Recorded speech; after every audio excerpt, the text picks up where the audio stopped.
들었습니다. 또 예배하기 위해서 또 평소보다 일찍 일어나서 이른 출근을 하셔야 되느라 피곤하셨을 텐데 모두 기쁜 마음으로 저를 받아주셔서 참 좋았습니다. 이번 주에 이제 2주차째 이제 찾아오는 아침 예배가 있는데 또 아직 안 하신 분들은 기대하고 사모하는 마음으로 함께 예배했으면 좋겠습니다. 무엇보다 여러분들께서 이 기회를 통해서 아브라함과 같이 삶의 자리에서 또 주중에 제단을 쌓는 기회로 삼으시기를 주님의 이름으로 부탁드립니다. 오늘은 이제 아브라함 세 번째 시간인 분도 있고 네 번째 시간인 분도 계십니다. 왜냐하면 창세기 13장의 이야기를 제가 아침 예배 때 다루었는데 지난주에 예배하신 분은 오늘 본문이 이제 이어지시고요. 근데 이제 돌아오는 주에 하실 분들은 이제 14장을 먼저 듣고 그리고 이제 거꾸로 13장을 듣는 거라고 생각해 주시면 되겠습니다. 특별히 저는 오늘 14장을요 2주에 걸쳐서 전하고자 합니다. 오늘은 아브라함을 중심으로, 다음 주는 이 본문에 나타나는 멜기세덱을 중심으로 이 본문 말씀을 두 번에 걸쳐서 여러분들과 살펴보도록 하겠습니다. 그래서 오늘 13장을 아직 안 들으신 분을 위해서 제가 오늘 본문의 배경을 먼저 같이 한번 간략하게 설명해 보면서 말씀으로 들어가 보도록 하겠습니다. 오늘 본문은요 쉽게 말하면 전쟁 이야기입니다. 여러분 전쟁 영화 많이 보셨나요? 많이는 아니어도 대부분 살아오시면서 한두 번 이상은 다 전쟁 영화를 접해 보셨을 거라 생각이 됩니다. 저에게 가장 기억이 남는 전쟁 영화가 뭐냐라고 물어보면 저는 라이언 일병 구하기라는 영화입니다. 혹시 보신 분이 계신지 모르겠습니다. 20세기 최고의 유대인 감독이라 할 수 있는 스티븐 스필버그가 만든 영화입니다. 제2차 세계대전의 노르망디 상륙작전을 배경으로 하고 있는 영화인데요. 맷 데이먼과 톰 행크스가 주연으로 나오는 영화입니다. 이 영화는 전쟁에 대해서 아주 현실적이고 사실적인 묘사로 유명했습니다. 그래서 정말 잔인한 장면도 많이 나오고 아주 전쟁의 참상을 잘 보여주는 영화입니다.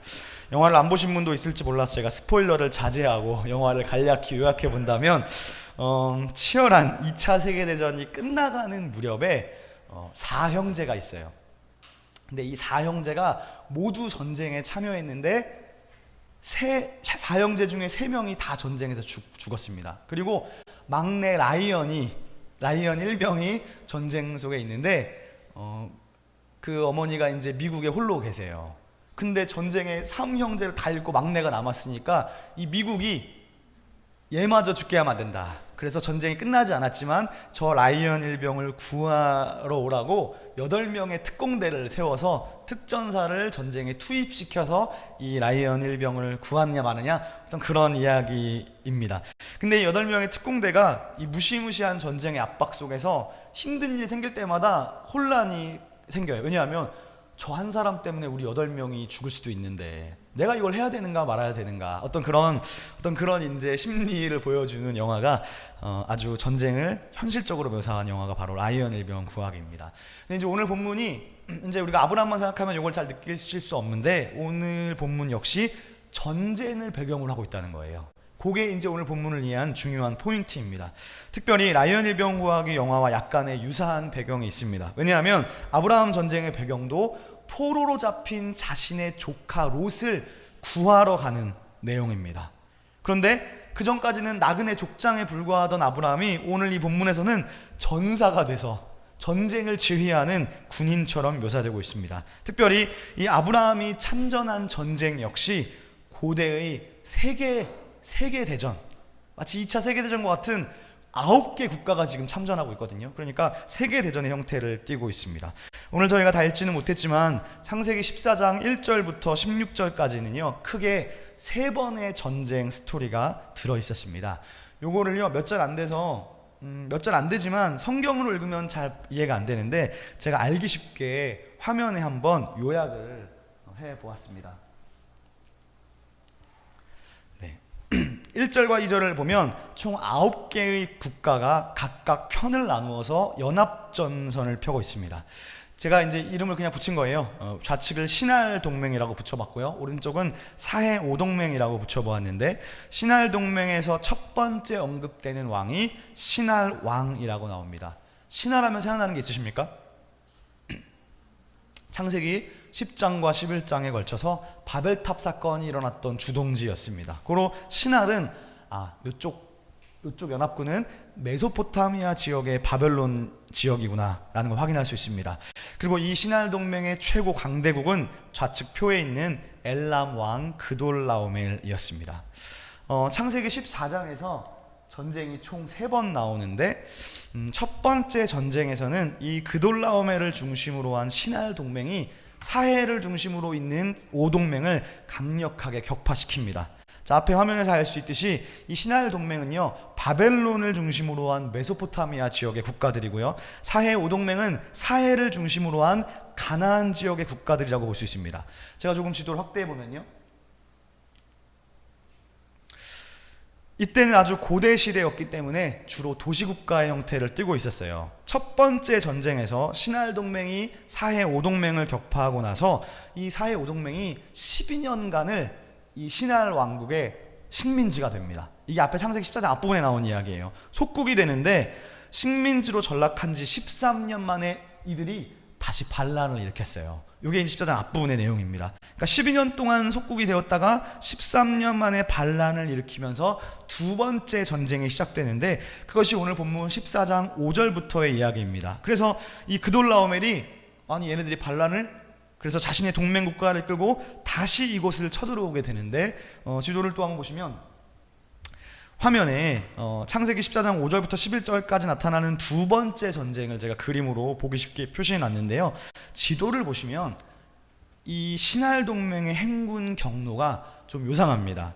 왜냐하면 동북쪽 메소포타미아 지역에서 내려오는 신할 동맹이 화면에서 분홍색 형광펜 표시의 경로를 따라서 쳐들어오는데요, 보시는 것처럼 위에서 내려와서 바로 사해 오동맹, 소돔, 고모라, 소알 이런 나라를 바로 격파하지 않고 돌아가고 있어요.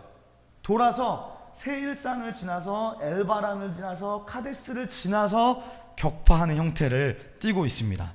이것을 볼 때 이 신할 동맹의 원정 목적이 지금 얘네가 단순히 반란을 일으켜가지고 전쟁하는 것도 있겠지만, 이 좌측에 있는 이집트나 아라비아에 이르는 교역로를 확보하기 위함이었던 것으로 보입니다.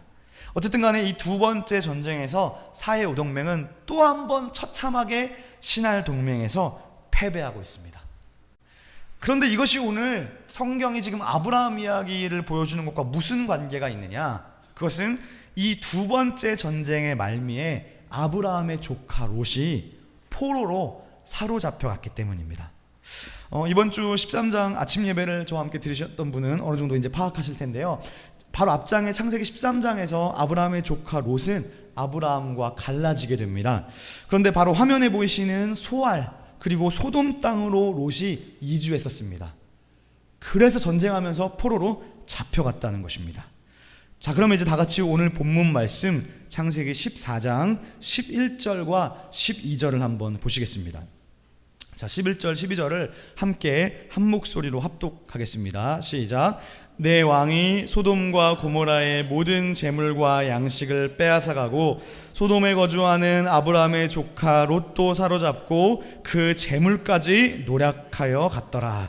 여기까지가 14장 두 번째 전쟁 이야기입니다. 그리고 마지막 세 번째 전쟁은 이 아브라함이 조카 롯을 구하기 위해서 전쟁에 참여하는 이야기라고 볼 수 있겠습니다.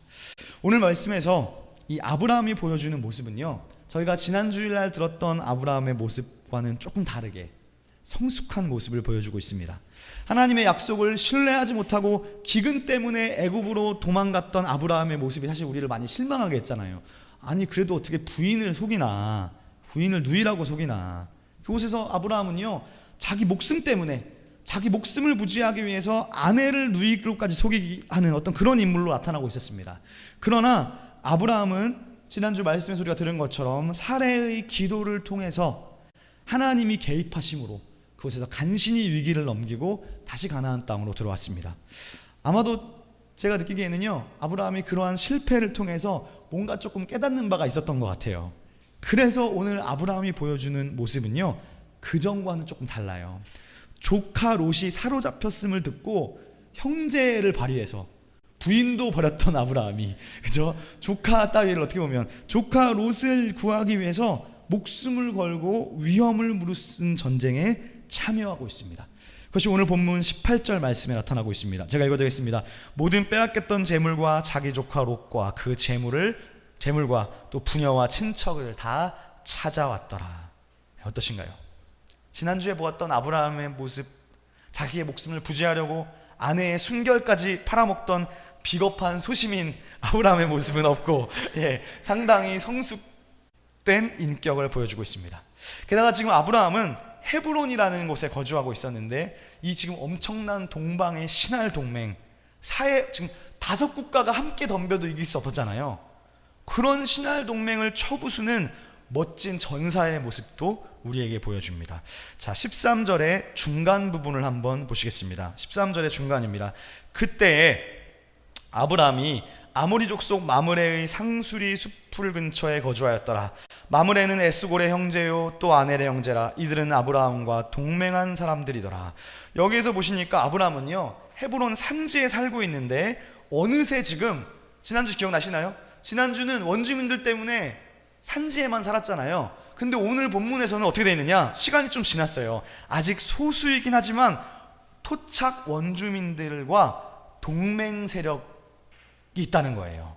소수이긴 하지만 동맹을 맺었다는 것은 지금 이 원주민들이 조금씩 아브라함을 이웃처럼 인정하고 있다는 뜻이 됩니다. 이것은 아브라함의 인격과 또 지도력이 이전보다는 그래도 조금 성숙했음을 보여줍니다. 그리고 오늘 결정적으로 자신의 목숨을 두려워하지 않고 롯을 구하기 위해 전쟁에 참여해서 모든 포로들을 되찾아옵니다. 자, 그럼 이제 오늘 본문 말씀인데요, 17절 18절을 제가 읽어드리겠습니다. 아브라함이 그돌라오멜과 그와 함께한 왕들을 처부수고 돌아올 때에 소돔 왕이 사회 골짜기 곧 왕의 골짜기로 나와 그를 영접하였고, 살렘 왕 멜기세덱이 떡과 포도주를 가지고 나왔으니 그는 지극히 높으신 하나님의 제사장이었더라. 자, 앞에 화면을 한번 다시 보시겠습니다. 앞선 전쟁에서 총 9명의 왕이 등장했고요, 9개의 국가들이 나왔습니다. 아브라함은 그 중에서도요, 오른쪽에 있는 이 사해 오동맹을 지원하고 있었습니다. 그런데 전쟁을 마치고 개선하는 중에 2명의 왕이 아브라함을 맞이하러 나옵니다. 첫 번째 왕은 방금 읽으신 살렘 왕 멜기세덱이라는 인물입니다. 근데 이 멜기세덱은요, 지금 화면에 보이시지만 없습니다. 언급되지 않았던 새로운 인물입니다. 오늘 본문 말씀에서 이 창세기의 저자는요, 여러 가지 문학적, 수사학적 장치들을 남겨놓고 있어요. 독자들이 이걸 잘 깨닫게 하기 위해서 특히 7이라는 숫자를 사용하고 있는데요, 이거를 세보시면 아브라함이라는 이름이 7번 나와요. 그리고요, 2번에 걸쳐서 멜기세덱이 아브라함을 축복하는데 멜기세덱의 축복이 7개의 단어로 나타나고 있습니다. 7이라는 숫자로 지금 이 문학적 구조를 하고 있습니다. 게다가 또 흥미로운 점은 뭐냐면요, 아브라함이 지원하고 있는 이 오른쪽에 사해 오동맹의 국가 왕의 이름들이 범상치가 않습니다. 이 이름의 뜻이 심상치 않은데, 첫 번째 소돔 왕 베라의 이름은요, 이 이름의 뜻은 악으로 라는 의미를 가지고 있어요. 사람의 이름이 지금 악으로, 누가 지었는지 모르겠지만 아들 이름을 지으면서 악이라는 이름을 붙였다는, 뭔가 좀 이상하지 않습니까? 2번째 왕 비르사는 사악함으로 라는 뜻을 가지고 있습니다. 세 번째 왕 시납은요, 아버지를 증오하는 이라는 뜻을 가지고 있어요. 마지막 4번째 왕 세메벨은요, 다른 고대 사본에는 셈에벳이라고 되어 있는데, 그 고대 사본을 우리가 받아들일 경우에 셈에벳의 뜻은요, 그의 이름이 사라지다 라는 뜻이 됩니다. 그래서 지금 성경이 기록하는 이 왕들의 이름에서 벌써 지금 무언가 어두운 냄새가 나고 있습니다. 지금 아브라함이 목숨 걸고 도와준 사회 오동맹의 왕들의 이름에서 부정적인 모습들이 보여지고 있는데, 이건 제가 아침 예배 살짝 다루지만 창세기 13장 13절에 보면 특히 사해 오동맹의 대표격인 소돔은 여호와 앞에 악하고 큰 죄인이었더라고 기록하고 있어서 더더욱 지금 어두운 그림자를 우리에게 복선처럼 보여주고 있어요. 아브라함이 도와주고 있는 이 오동맹은 뭔가 지금 부정적인 어떤 이미지를 보여주고 있다는 겁니다. 그러니까 아브라함이 사실은 롯을 구하기 위해서였지만 이 악인들과 인간관계로 얽혀 들어가기 시작하는 것입니다. 자, 그래서 그런지 모르겠지만요, 전쟁에서 승리하고 돌아오는 아브라함을 맞이하는 이 두 왕들의 모습이 상당히 대조적으로 나타나고 있습니다. 먼저 언급되는 살렘 왕 멜기세덱을 통해서 아브라함은요, 엄청난 성장을 경험합니다. 자, 먼저 나타나는 멜기세덱의 모습을 다시 한번 저희들이 읽어보겠습니다. 18절과 19절 두 절을 한 목소리로 읽어보겠습니다. 시작.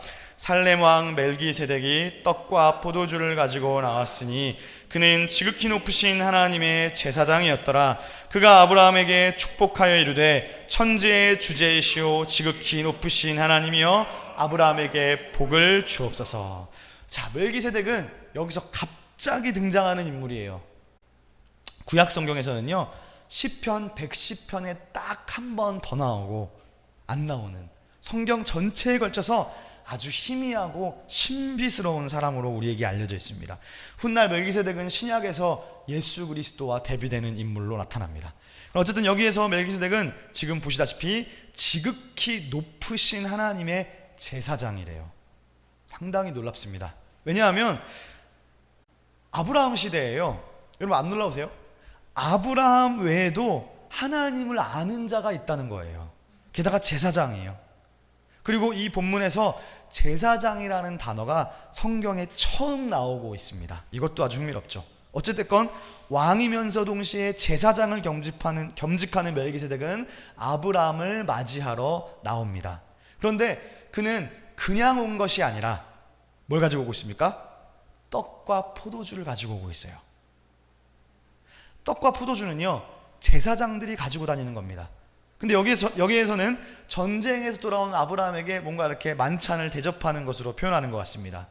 그래서 이 자리에서 멜기세덱은 아브라함에게 신성한 하늘의 복을 아브라함을 위해서 빌어주고 있습니다.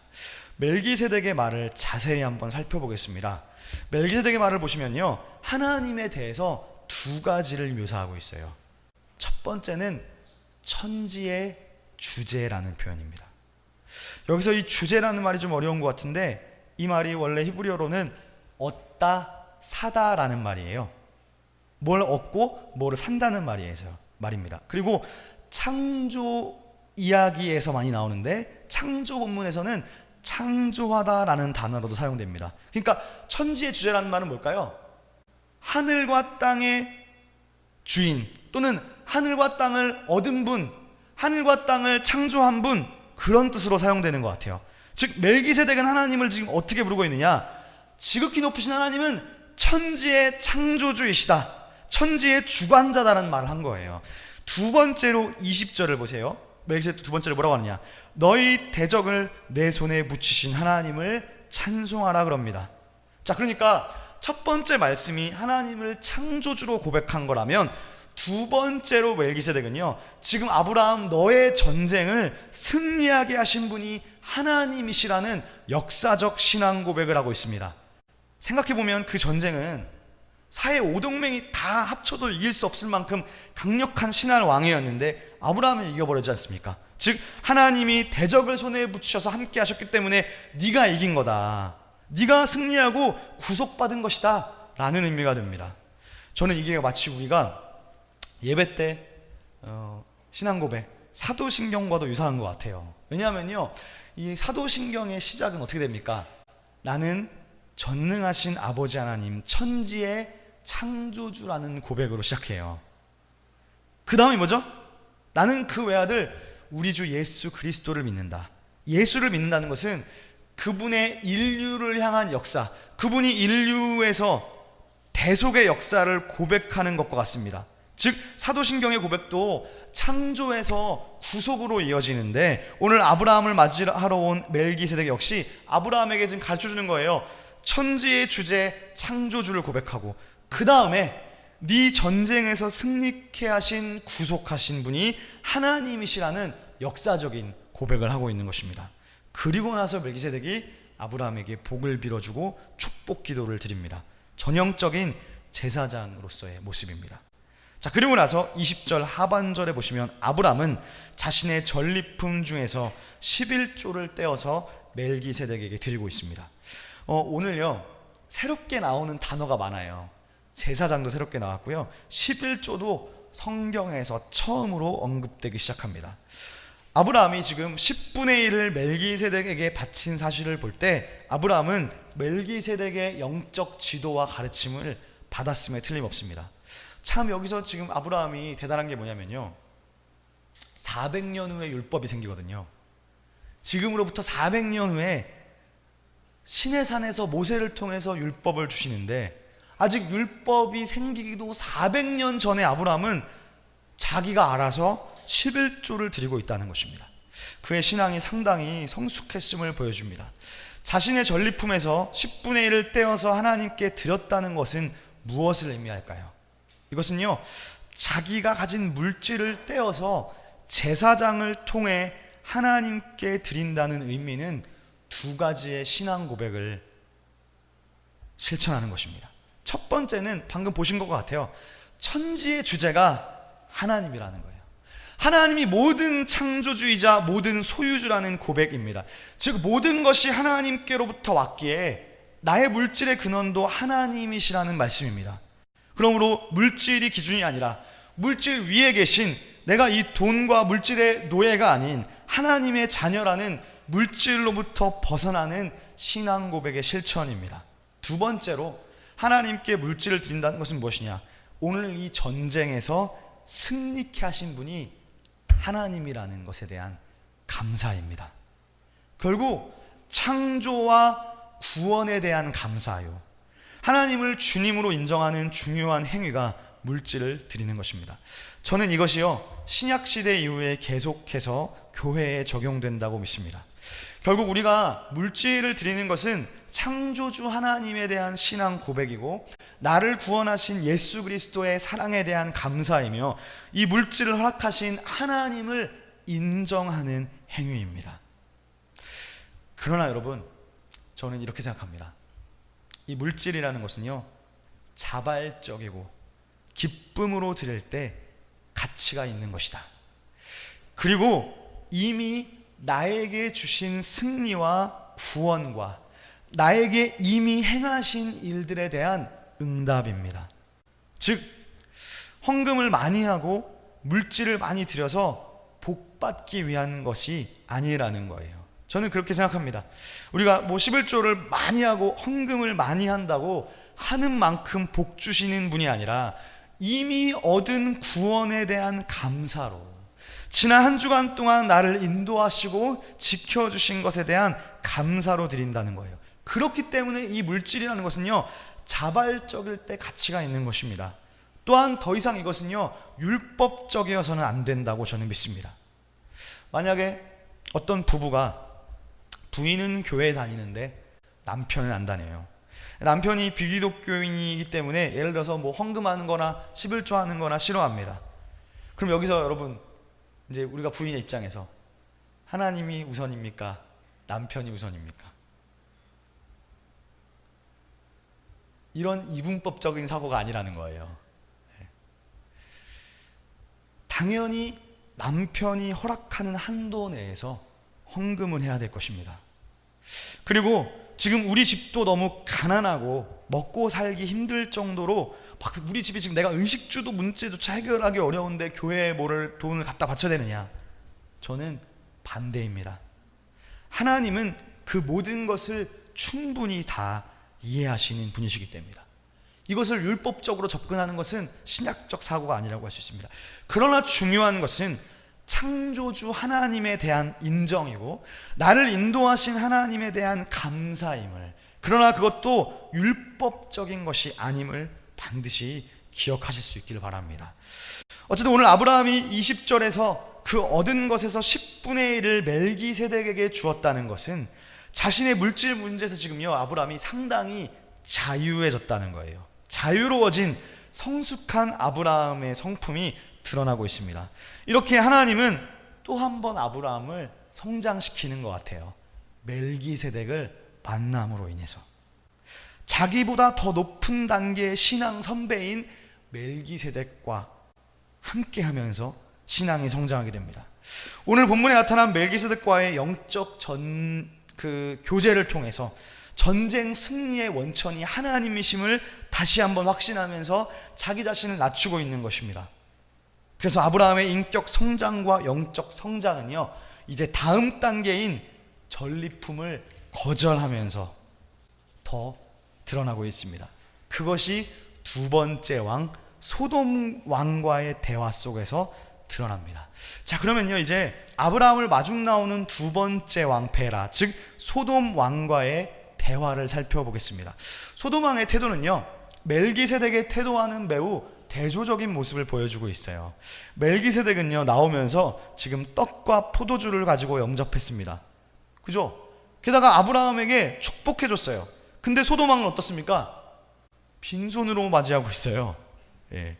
이게 충격적인 이유는요, 사실 멜기세덱은 지금 이 전쟁에서 자기가 얻는 게 없어요. 아무런 자기랑 이해관계가 얽혀있지 않은데도 지금 떡과 포도주를 가지고 영접해주고 아브라함을 축복해줍니다. 그런데 소돔은 어떠합니까? 지금 자기가 전쟁에서 2번이나 졌고 12년 동안 식민지 생활하다가 그걸 아브라함이 도와줘가지고 자기가 엄청난 도움을 받은 거잖아요. 목숨을 건진 거예요. 근데 지금 마중 나오면서 빈손으로 나오니 이 얼마나 싸가지가 없습니까? 게다가 지금 빈손으로 나오면서 아브라함을 만나자마자 하는 첫 마디가 무엇인지 한번 보실게요. 21절입니다. 같이 한번 읽어볼까요? 자, 시작. 소돔 왕이 아브라함에게 이르되 사람은 내게 보내고 물품은 내가 가지라. 자, 여러분 이거를 싸가지 없게 읽으셔야 돼요. 지금 만나자마자 지금 사람은 나한테 넘기고 그래 너 수고했으니까 돈은 네가 가져. 약간 지금 정말 6마디의 짧은 어투로 무례하기 짝이 없는 요구를 하고 있습니다. 여러분 이 말에서 예의란 눈꼽만침도 찾아볼 수 없습니다. 사실 아브라함은요, 엄청난 수고와 헌신을 통해서 이들을 구해줬으니 사실 그가 되찾아온 사람들과 재물 모두를 차지할 권리가 있습니다. 근데 지금 고맙다는 말은커녕 사람은 나한테 넘기고 물건만 네가 가져라, 이따위의 말을 지금 하고 있는 거예요.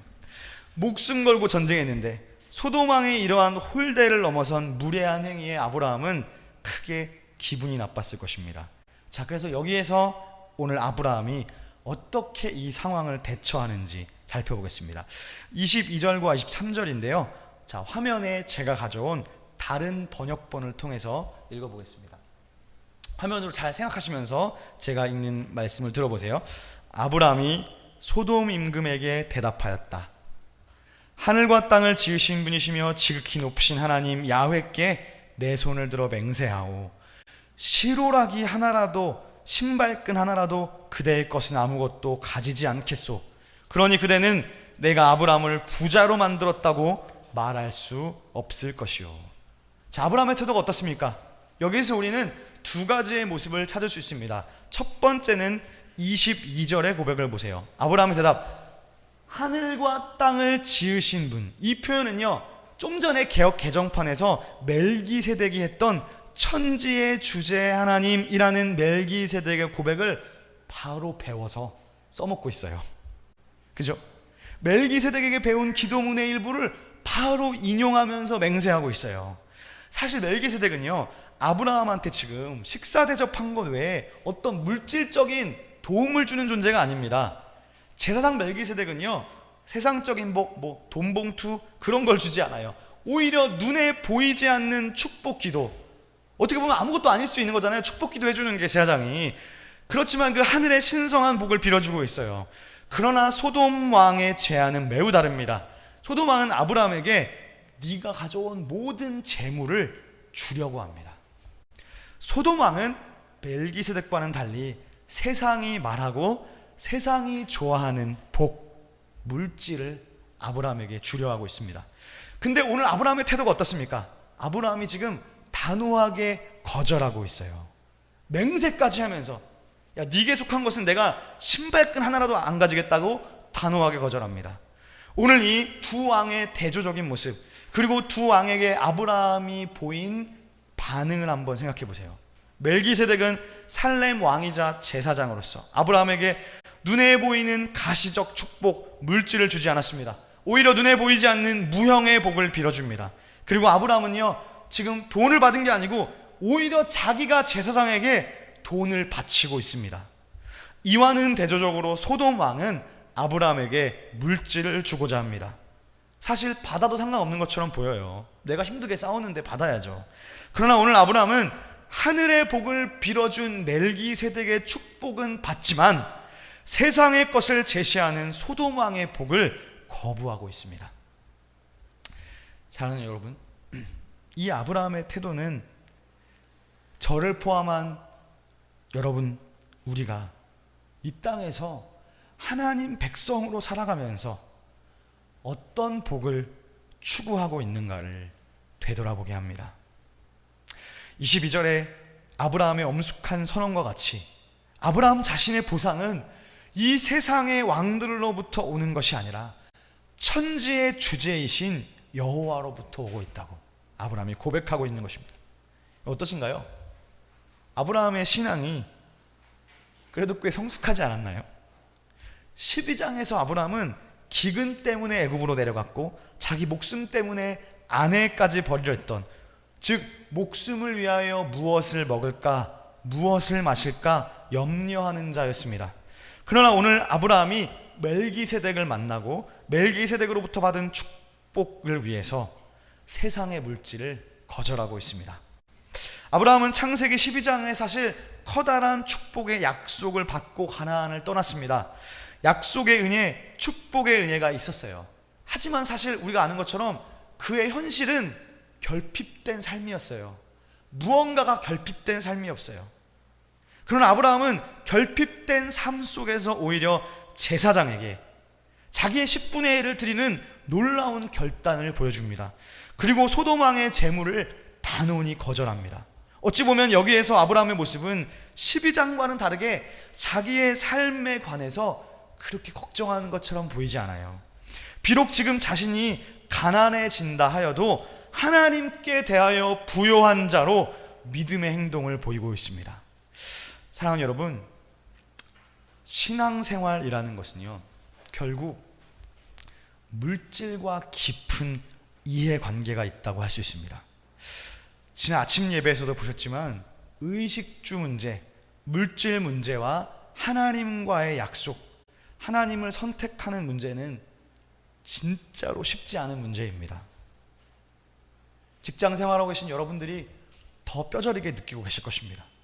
그러나 물질에서 자유하고 하나님과의 약속을 신뢰하는 아브라함의 모습 속에서 우리는요, 믿음의 조상의 시작을 봅니다. 성경은 아브라함의 두 가지 모습을 다 보여주고 있어요.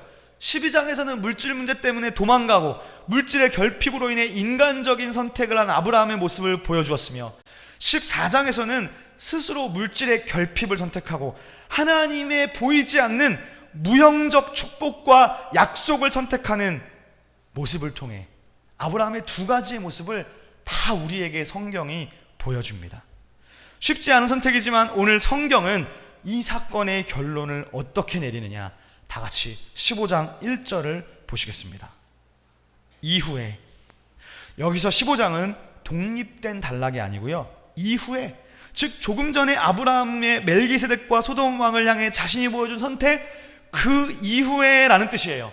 아주 중요한 연결 어구입니다. 1절 보시면, 그래서 이후에 여호와의 말씀이 환상 중에 아브라함에게 임하여 이르시되, 아브라함아 두려워하지 말라.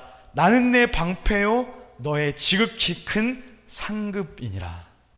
아브라함은 단호하게 소돔의 물질 제한을 거부했기 때문에 이어지는 15장에서 하나님을 체험하게 되고 하나님으로부터 약속을 다시 한번 받는데, 하나님은 당신이 바로 아브라함의 지극히 큰 상급이시라고 말씀해 주십니다. 여기서 이 상급이라는 히브리 말이 사카르라고 하는데요, 이 말이요, 에스겔 29장 1절에서는 군대의 전리품, 군대의 보상이라는 뜻으로 나옵니다. 그러니까요, 지금 하나님이 이렇게 말한 거예요. 내가 상급이라고 한 것은요, 왜 하나님이 상급이라는 단어를 썼는지 아세요? 뭐를 빗대고 있느냐? 조금 전에 14장에서 네가 소돔왕이 전리품을 네가 가져라고 할 때 그 전리품, 전쟁에서 이기고 난 뒤에 물품을 포기한 것에 대한 하나님의 응답적 대답이라고 할 수 있습니다. 그렇기 때문에 하나님은 상급, 특별히 샤카르라는 말씀으로 아브라함의 선택에 대해서 응답해 주시는 분이세요. 물질적 자유, 그리고 약속과 하나님의 복을 신뢰하니 하나님이 그래, 내가 너의 상급이다, 내가 너의 보상이다. 여러분, 이것보다 힘이 되는 말씀이 있을까요? 중세의 유명한 철학자이자 신학자인 안셀름이라는 사람이 다음과 같은 유명한 말을 남겼습니다.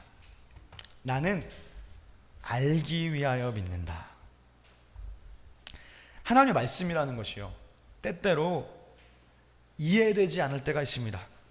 우리가 아무리 성경을 읽으면서 합리적이고 이성적으로 생각해 보려 한다 할지라도 때로는 이성만으로 다 되지 않는 것이 있습니다. 특별히 성경적 세계관은요, 물질 중심의 세상적 세계관과 반대되기 때문에요, 세상의 논리로는 절대로 이해할 수 없습니다. 이 세상은 물질을 기준으로, 돈을 기준으로 합리적인 선택을 합니다. 돈으로 움직이는 것은 당연한 이치입니다.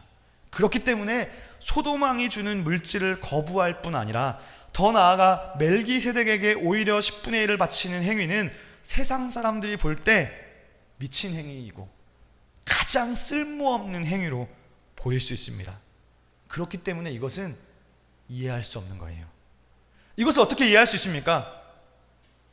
이 말씀은 행하기 전에는, 실천하기 전에는 때때로 끝까지 알 수 없고 이해할 수 없는 본문들이 분명히 있습니다. 하나님의 말씀이 이해되지 않고 내 상식적이고 내가 가진, 세상이 가진 상식대로 이해되지 않아도 그 말씀을 때로는 실천하고 말씀대로 행할 때 이해되기 시작하는 것이 있더라는 거예요. 14장 24절과 15장 1절은 불과 한 절 차이이지만 14장에서 아브라함이 멜기세덱에게 물질을 바치고 소돔왕의 물질을 거부했기 때문에 오늘 15장에서 하나님은 그에게 나타나시고 하나님으로부터 놀라운 약속의 말씀, 내가 너의 상급이라는 음성을 듣고 하나님을 체험합니다.